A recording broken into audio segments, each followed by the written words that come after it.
샬롬, 예쁜 우리말 사전 9번째. 여줄가리 올림말 갈쭉하다. 보기 좋을 정도로 조금 길다. 몰골, 볼품없는 모양새를 나타내는 말. 바지랑대, 빨랫줄을 받치는 장대. 밭은 기침, 병이나 버릇으로 소리도 크지 아니하고 힘도 그다지 들이지 않으며 자주 하는 기침. 별잇줄, 그물 위쪽에 코를 꿰는 줄. 보긋켜, 굵은 나무 줄기에 두꺼운 껍데기를 떼어낸 보굿의 속중. 코르크충, 볼담, 볼의 세기가 세고 약한 정도. 속다, 촘촘히 있는 것을 군데군데 골라 뽑아내어 성기게 하다. 숫등걸, 숫이 타다 남은 굵은 도마. 신한 고난, 병이 심하지 않으면서 오래 앓는 모양. 얼음, 두 물건의 끝이 하나로 닿는 자리 또는 물건과 물건 사이의 한가운데. 옹옹두리, 나무 가지가 부러지거나 상한 자리에 결이 맺혀 혹처럼 불퉁해진 것. 원앙, 마소의 귀에서 턱 밑으로 느려단 방울이나 쇠고리. 추레하다, 겉모양이 깨끗하지 못하고 생기가 없다. 탈해지다, 동그랗게 포개어 감기거나 꼬이며 탈해를 이루다. 연기, 구름, 먼지 따위가 빙빙 맴돌며 탈해 모양이 되다. 제3부 동식물과 사물. 우리 조상들은 살아서 숨쉬는 것을 숨탄 것이라고 했습니다. 하찮은 짐승의 생명도 소중하게 생각하는 마음이 깃든 말이지요. 또 어떤 우리말은 숨쉬지 않는 사물에도 생명을 불어넣어 줍니다. 숨쉬며 살아요. 숨 탄 거, 숨을 타고 난 거. 생명을 가진 여러 동물을 통틀어 부르는 말. 숨 탄 것에서 뭐탄 뭐는 태어날 때부터 어떤 성질을 타고난 것을 말합니다. 그림을 잘 그리는 사람에게는 그림 솜씨를 타고났다라고 말하지요. 재주는 좋은데 그것을 나쁜 쪽으로 사용하는 사람에게는 타고난 재주가 아깝다라고 말하기도 합니다. 사람은 물론 생명을 가진 모든 동물은 숨탄 것입니다. 길짐승도 날짐승도 그리고 물고기와 작은 벌레 하나도 모두 숨탄 것이지요. 숨탄 것은 우리 조상이 가축이나 짐승의 생명을 소중히 여겨 부르던 말입니다. 강아지 그만 좀 괴롭혀라. 미물일망정 숨탄 것을 그렇게 함부로 다루면 안 돼. 알았어요, 엄마. 강아지야, 미안해. 두 번째, 길짐승과 날짐승. 길짐승, 땅에서 기어다니는 짐승을 통틀어 이르는 말. 날짐승, 날아다니는 짐승, 곧 새 종류를 말하지요. 좁은 뜻으로 짐승은 흔히 몸에 털이 나고 네 발을 가진 동물을 가리킵니다. 하지만 짐승은 본디 중생이 변한 말인데 여기서 중은 무리를, 생은 살아있음을 뜻하지요. 그래서 넓게 보면 생명을 가진 모든 무리가 짐승입니다. 땅 위를 기어다니는 길짐승, 공중을 날아다니면 날짐승이지요. 집에서 기르는 가축은 집짐승, 들에 살면 들짐승, 산에 살면 산짐승이고요. 물에 사는 물개, 물소, 하마 따위는 물짐승이랍니다. 하지만 붕어나 송사리 따위는 그냥 물고기라고 하지요. 까마귀는 새끼가 자라 늙은 어미에게 먹이를 물어다 준대. 아주 효성스런 날짐승이지. 저도 커서 까마귀처럼 부모님께 효도할래요. 까까. 세 번째, 서리병아리와 솜병아리. 서리병아리, 서리가 내릴 무렵인 가을에 깬 병아리, 솜병아리, 알에서 깬 지 얼마 안 되는 병아리, 햇병아리. 병아리 몇 마리가 알에서 깨어나 삐약거립니다. 털이 솜처럼 부드러워 솜병아리지요. 그런데 하필이면 가을설이 내릴 무렵에 태어나서 서리병아리입니다. 서리병아리는 날이 추워서 견디기가 어려워요. 그래서 힘이 없고 몰골이 추레해집니다. 가엾은 서리병아리. 서리병아리들은 따뜻한 어미 품에 안깁니다. 그런데 유난히 몸이 약한 서리병아리 한 마리는 어미 품에 안기지 못하고 늘 떨고 있습니다. 그런 병아리를 열중이라고 합니다. 겁이 많고 나약한 사람을 빗대어 서리병아리 또는 열중이라고도 하지요. 유치원 어린 아이들이 노란 옷을 입고 제잘 되는 게 곧 솜병아리 같지? 그런데 뒤쪽에 서리병아리도 하나 있어요.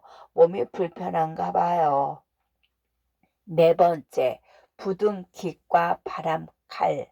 부둥깃은 갓 태어난 새끼 새에 다 자라지 못한 약한 깃. 바람칼은 새가 날개짓을 하지 않고 빠른 속도로 날 때의 날개. 부둥깃은 날개는 있지만 연약하여 아직 날 수 없는 깃을 말합니다. 여리고 덜 자란 것을 빗대는 말로도 쓰이지요. 부둥깃을 가진 어린 새는 아직 날 수가 없습니다. 하지만 날개가 다 자란 새는 힘차게 하늘로 날아오릅니다. 부둥깃이 자라서 바람칼로 날게 되지요. 하늘에 떠 있는 새는 날개를 몸에 착 붙이거나 쫙 펼친 채로도 상당히 먼 거리를 날아갑니다. 이처럼 새가 날갯짓을 하지 않고 빠른 속도로 날 때의 날개를 바람칼이라고 합니다. 예리한 칼 끝으로 허공을 긋듯이 날개로 바람을 가르며 날아가는 것이지요. 저 제비가 바람칼로 날아가고 있어. 하지만 바람칼로는 오래 날지 못할 거야. 날개짓을 하지 않으면 땅에 떨어지거든. 다섯 번째, 비계질과 땅가불. 비계질은 말이나 소 따위가 가려워서 나무나 돌 같은 데에 몸을 비비는 짓. 땅가불은 암탉이 땅바닥에 몸을 대고 비비적거리는 짓. 옛적 시골집에서는 닭을 마당에 풀어놓고 키웠습니다. 그러면 닭은 마당가에 있는 거름더미를 파헤치거나 마당에 말려놓은 곡식을 흩트려 놓기 일쑤지요. 그런데 가끔은 암탉이 저 혼자 땅바닥에 몸을 비비적거리면서 땅가부를 합니다. 알 낳을 자리를 고르는 몸부림이지요. 암탉이 땅가부를 하는 동안 외양간에 들어있는 말이나 소는 쩌렁쩌렁 원앙을 울리며 담벼락이나 나무 기둥에 비계질을 합니다. 소가 화가 나서 뿔로 앞에 있는 것을 닥치는 대로 들이박는 짓은 뚠배질이라고 합니다. 소가 몸이 가려운가 봐요. 담벼락에 마구 몸을 비벼요. 비계질하는 거란다. 몸을 비벼댈 때마다 빠진 털이 날리는 게 보이지? 여섯 번째, 털붙이. 털이 붙어있는 짐승의 가죽 또는 털로 짠 물건. 아주 오랜 옛날부터 사람들은 짐승을 잡아서 살은 고기로 먹고 털 붙이는 옷이나 목도리, 귀마개 따위를 만들어 추위를 막는 데 썼습니다. 털 붙이를 흔히 한자말로 모피라고 하지요. 그래서 털붙이로 만든 길고 두꺼운 겉옷을 모두 모피코트라고 합니다. 털붙이 옷인 모피코트를 만들려면 털 있는 짐승을 많이 죽여야 하지요. 세상 한쪽에서 짐승의 두툼한 살코기로 배를 채우며 그 털붙이로 몸을 따뜻하게 감싸고 있을 때 가난한 나라에서는 수많은 어린이가 굶주림과 추위에 시달리고 있답니다. 와, 저 모피코트 좀 봐. 정말 멋지네요. 저런 건 너무 좋아할 게 아니란다. 저 털붙이에 죽은 짐승의 넋이 들어있을 거야. 7번째, 풀치와 고도리. 풀치는 갈치의 새끼, 고도리는 고등어의 새끼. 갈치의 본말은 칼치입니다. 칼 모양을 닮은 물고기여서 그렇지요. 그런데 아직 덜 자란 갈치는 풀리처럼 몸이 가들었습니다. 그래서 풀치이지요. 풀이 자라서 칼이 되는 셈이지요. 새끼 고등어는 고돌이라고 합니다. 이처럼 동물의 새끼를 부르는 이름이 따로 있습니다. 우리가 잘 아는 송아지, 망아지, 강아지, 병아리도 짐승의 새끼를 부르는 이름이지요. 이 밖에도 새끼 가오리는 간자미, 새끼 농어는 껄떼기, 새끼 호랑이는 개호주, 새끼 꿩은 꺼병이, 새끼 곰은 능손이라고 부릅니다. 어시장도 끝물이라 그나마 자판에 두어건대 남아있는데 풀치 몇 마리가 전부였어. 그렇다고 그냥 오면 어떡해요. 고돌이라도 몇 마리 사오지. 8번째, 붕장어. 붕장어과의 바다 물고기로 몸 길이가 2자 정도이며 뱀장어와 비슷합니다. 붕장어를 구멍이 뚫는 물고기라고 합니다. 구멍을 뚫는 물고기라고 합니다.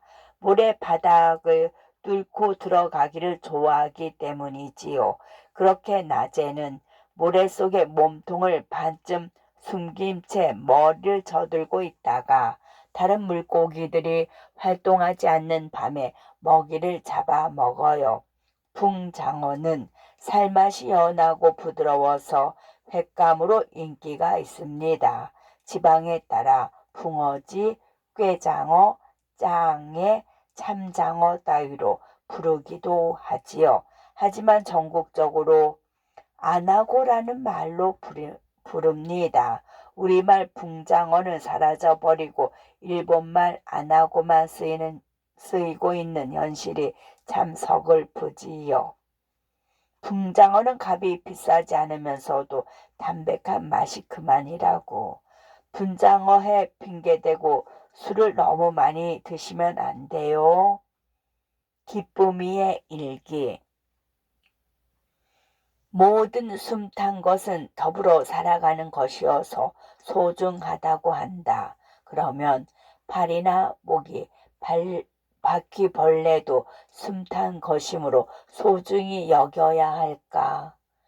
하얀 숫눈 위에 길짐승 한 마리가 지나간 발자국만 점점이 찍혀 있었다. 따뜻한 봄날 학교 앞에서 솜병아리 한 마리를 샀다. 서리 병아리가 되지 않도록 많이 예뻐해 주면서 잘 키워야겠다. 마당에서는 병아리들이 부둥깃을 세우며 폴짝폴짝 뛰고 있었다. 그때 솔개 한 마리가 바람칼을 세우고 마당으로 날아왔다. 암탉은 거름더미 곁에서 땅가부를 하고 바지랑대 끝에 앉은 고추 잠자리는 누나를 굴리며 망을 보고 있었다. 옆집 아주머니는 겨울이 되면 늘 덜붙이 옷에 덜붙이 목도리를 하고 다닌다. 우리 엄마는 덜붙이 옷을 입지 않는다. 그래도 우리 엄마가 더 예쁘다. 내가 고등어 자반을 좋아하기 때문에 어머니는 늘 시장에서 고등어를 사 오신다. 그런데 오늘은 웬일인지 자잘한 고돌이만 골라 오셨다. 온 가족이 바닷가에 가서 붕장어 회를 먹었다. 아빠는 고소한 맛이 나신다며 맛있게 드셨다. 하지만 나는 무슨 맛인지 잘 모르겠다. 끝.